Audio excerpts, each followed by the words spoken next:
আসসালামু আলাইকুম। তো আজকে আসছি ঢাকা ঘুরতে কয়েকদিনের জন্য, কিন্তু বাজারে আসছি আজকে শুক্রবার, ঠিক আছে। তো যেভাবে যে অবস্থা মানুষের, হাঁটতেই পারতেছে না, ঠিক আছে। অশৃঙ্খল দোকানপাট, অশৃঙ্খল হাঁটার জায়গা, প্যাসেজওয়ে নাই, ঠিক আছে। কোন দিক দিয়ে মানুষ হাঁটবো, কোন দিক দিয়ে চাইবো, তার কোনো ঠিক ঠিকানা নাই। তারপর কোন জায়গায় গাড়ি থামাইবো, কোন জায়গায় রিক্সা রাখবো, কোন জায়গায় মানুষ নামবো, কোন জায়গায় মানুষ গাড়িতে উঠবে, এর কোনো ব্যবস্থা নাই, ঠিক আছে। এই যে মাঝখানে রিক্সা, রাস্তার মাঝে দিয়ে মানুষ হাঁটতেছে, ঠিক আছে। এই তো একদিনে হয় নাই, ঠিক আছে। তারপর কি বলবো আর, একদম মেইন শহরও রাস্তা ভাঙ্গা, কি একটা অবস্থা। মানে এরকম যে মানুষ পড়ে যেতে পারে, পড়ে হাত পাও ভাঙতে পারে, এবং মাথা যদি এই জায়গায় পড়ে তো অবশ্যই ভাঙবো, ঠিক আছে।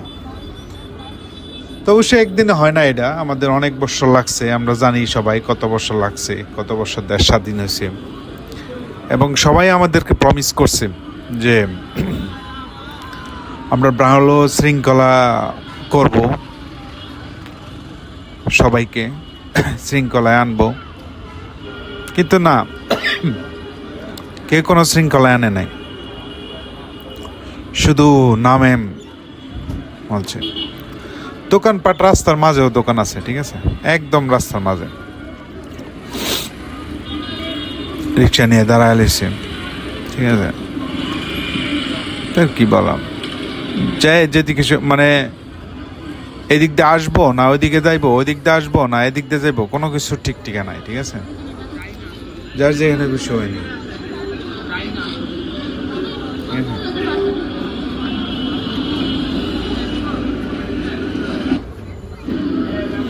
অনেক কথা শৃঙ্খলাতে আমরা সে না। আর রাবিশ, ওয়াও, রাবিশ দেখে আমি মনে হচ্ছে যে রাবিশের মাঝখানে দিয়ে আমি আটতাছি।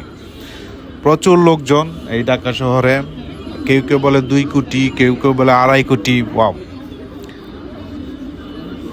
মানে আমাদের শৃঙ্খলা এবং ডিসিপ্লিন কোনো আসবে কিনা তা অসম্ভব, একদম অসম্ভব।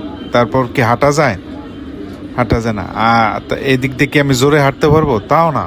মানুষের সাথে ধাক্কা লাগবে না? অবশ্যই ধাক্কা লাগবে।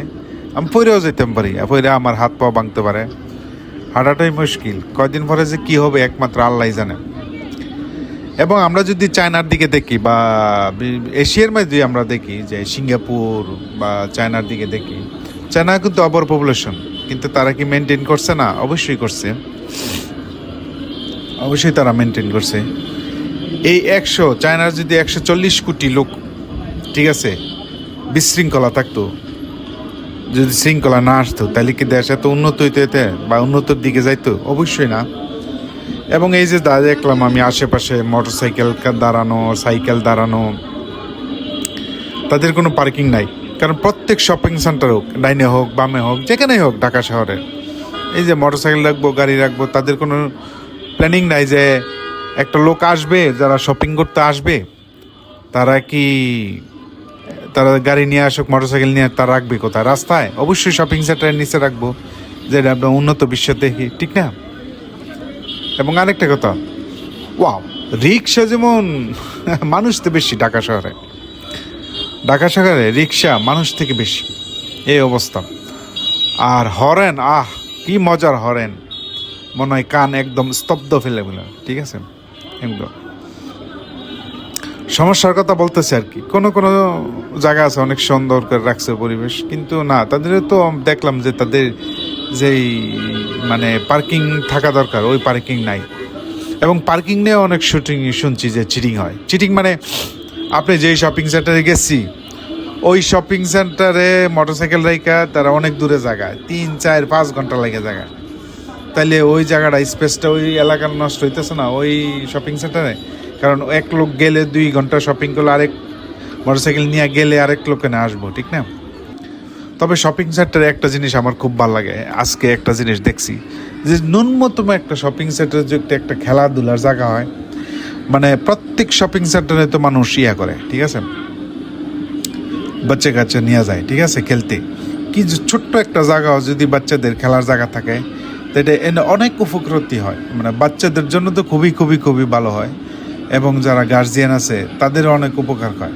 কারণ বাচ্চারা অনেক সময় বাচ্চাদেরকে নিয়ে, ছেলে মেয়েদেরকে নিয়ে অনেক সময় হাঁটা যায় না, শপিং সেন্টারে অনেক ক্রাউডেড থাকে, ঠিক আছে। এটা একটু খুবই ভালো উদ্যোগ, এই উদ্যোগটা আমি অবশ্যই তারিফ করব, কারণ খুব ভালো উদ্যোগ যে শপিং সেন্টারে যদি ছোট্ট একটা জায়গা থাকে বাচ্চাদের খেলার, ঠিক আছে। আমাদের অবশ্যই বাচ্চাদের মনে, মানে বাচ্চাদের ভালোর দিকটা চিন্তা করতে হবে। অনেকে দেখা গেছে যে 2 জন আসছে ছেলে মেয়ে নিয়াম, ঠিক আছে, তো বা 3 জন আসছে, তো একজনে শপিং করবো, কিন্তু ওই বাচ্চা নিয়ে হাঁটাটা অনেক মুশকিল জায়গা, ঠিক আছে। কিন্তু এই ক্ষেত্রে দেখা গেছে যদি একটা খেলার জায়গা হয়, ছোটো একটা খেলার জায়গা হয়, ঠিক আছে, তাহলে মোটামুটি যে বাচ্চাটা এনে খেললো, একজন দাঁড়াইলো, তারা আরেকজন শপিং করলো, এবং বাচ্চাটাও একটা রিল্যাক্স পাইলো, কারণ বাচ্চারা তো চাই খেলতে, ঠিক আছে। এটা খুবই আমার কাছে খুবই ভালো লাগলো এই জিনিসটা, এবং কি বলবো, এর প্রত্যেক শপিং সেন্টার, এবং এটা শুধু এখানেই থাইমা থাকলে হবে না, এটা সরকার আইন করতে হবে যে প্রত্যেক শপিং সেন্টারে যাতে বাচ্চাদের খেলার জায়গা থাকে, এবং ইম্পর্টেন্ট একটা জিনিস, অবশ্যই ভালো ভালো ভালো পরিষ্কার ওয়াশরুম থাকতে হবে, যেটা আমাদের দেশে নাই। বাজারে, বন্দরে, আমি সব জায়গায় বলি, বাজারে, বন্দরে, রাস্তায় ঘাটে আমাদের ওয়াশরুম নাই, কারণ আমরা খাড়ায়া রাস্তার সাইডে আনাচে কানাচে আমরা ইয়া করি, ঠিক আছে, যারা আছে যারা ওয়াশরুমের মতো ইউজ করি। তারপর কী বলছে যে একদম বাজে অবস্থা, এই দুইটা জিনিস অবশ্য থাকা দরকার শপিং সেন্টার, যে হলো যে বাচ্চাদের খেলার জায়গা প্লাস ভালো ওয়াশরুম, ঠিক আছে, ঠিক আছে। তবে যাই হোক, এই শপিং সেন্টার আসলাম, এসে দেখি বাচ্চাদের খেলার জায়গা আছে, তো ভালোই লাগলো, সবার বাচ্চারা খেলতেছে, ঠিক আছে।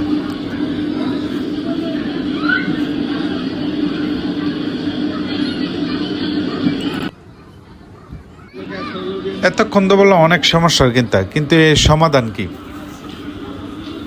সমাধান হয়তো বা আমি ছোট মানুষ বলতে পারবো না, সমাধান অবশ্যই যারা এর দায়িত্বে আছে, পৌরসভার দায়িত্বে, সিটি কর্পোরেশনের মধ্যে দেশের বুদ্ধিজীবীরা আসে, অবশ্যই বিশ্ববিদ্যালয়ের লোকেরা আসে, প্রশাসনের লোকেরা আসে, সরকারি কর্মচারী কর্মকর্তারা আসে, ঠিক আছে, সিটি কর্পোরেশনের হাজার হাজার ইঞ্জিনিয়ার, শয়ে ইঞ্জিনিয়ার, শয়ে অফিসার আছে, ঠিক আছে, নিরাপত্তা কর্মীরা আছে, তারা অবশ্যই জানে যে জিনিসটা কীভাবে কন্ট্রোল করতে হবে। তাদের অনেক অভিজ্ঞতা, তারা যদি চায়, মন থেকে চায় যে আমরা শহরকে, দেশকে পরিষ্কার রাখবো, শৃঙ্খলামুক্ত রাখবো, তবে অবশ্যই পারবো না এরকম কোনো কথা না, অবশ্যই পারতো। তবে একটা জিনিস আছে না কি, যে আমরা সবাই জানি যে যারা দেশ বিদেশ করছি, প্রত্যেকটা জিনিসে একটা পিরামিড জিনিস আছে, পিরামিড কন্ট্রোল মানে গাছের শিকড় মিকড় বা অনেক কিছু থাকে, কিন্তু মেন জিনিস, মূল জিনিস, মূল শিকড় বা মূল ব্যক্তি একজনই থাকে। আমরা নিচের কর্মকর্তা দেখলাম যে অনেকজন, এই প্রশাসনিক কর্মকর্তা, ওই কর্মকর্তা, তার উপরে সবার কর্মকর্তা একজন কর্মকর্তা অফিসার, তারা আবার সবাই মিলে অনেকজন কর্মকর্তা, তারপর আরেকজন ম্যানেজারের উপর আরেকজন, সবচেয়ে বড় হয়েছে সিটির যে মেয়র, ঠিক না, সিটির মেয়র যে, তার উপরে যা আছে মন্ত্রী, মিনিস্টার, তার উপরে অবশ্যই প্রধানমন্ত্রী, ঠিক না। তবে আমরা যদি এই হায়ারার্কিটা দেখি, যে একজন উপরে যদি অবশ্যই সৎ শৃঙ্খলা মতো লোক থাকে, অন্যান্য দেশের মতো এশিয়ার মধ্যে আমরা দেখি যে মালয়েশিয়া আছে সুন্দর, সিঙ্গাপুর আছে, চায়না আছে, হংকং, তাইওয়ান, ঠিক আছে, তাদের জাপান, কোরিয়া, তাদের মধ্যে যদি আমরা দেখি, অবশ্যই আমাদের এই বেসিক জিনিসগুলো অন্তত থাকতে হবে। আরেকটা জিনিস দেখছি আমি, আনাচে কানাচে স্মোকিং, মানে মানুষের দোকান এক জায়গায়, এই জায়গায় স্মোকিং করতেছে, ঠিক এই জায়গাতেই, ঠিক আছে, বাচ্চারা যাইতেছে এই জায়গায়, ঠিক সিগারেট খাইতেছে, এবং সিগারেট খেয়ে ওই জায়গায় ফেলাইতেছে, আবার এই জায়গায় চা স্টল পানি ফেলাইতেছে, এই জায়গায় টি স্টল পানি ফেলাইতেছে, চা খাই চা ফালাইতেছে, ঠিক আছে, এগে যায় পিঠার দোকান, পিঠায় বসে মানুষ খাইতেছে। তবে আমি যা দেখলাম আমাদের যে উদ্যোক্তার অভাব নেই, উদ্যোক্তা আমাদের দেশে হয়েছে গিয়া বিশ্বের কি বলে, ঠিক আছে, এই সবচেয়ে বেশি গণবসতি দেয়, ঠিক আছে। তো এই গণবসতিতে অনেক লোক, অনেক চাকরির দরকার, অনেক ব্যবসার দরকার, কিন্তু মানুষ গ্রামে গঞ্জে চাকরি না পাইয়া এখন শহরে এসে পড়তেছে। আর আগেও বললাম যে মানুষের থেকে বেশি যেমন রিক্সা, অটো রিক্সা, ভ্যান গাড়ি এসব, এবং এগুলি একদম তাদের কোনো ড্রাইভিং সেন্স নাই, কোনো সেন্স নাই, ঠিক আছে। তারা কি বলে, ও আল্লাহ, এই অটো জিনিস দেখলে আল্লাহ, আর কদিন উইদাউট সিগনালে ডাইনে যায় বামে যায়, থামায় দেয়, গাড়িতে লাগায় দেয়, এই অবস্থা হয়েছে, ঠিক আছে।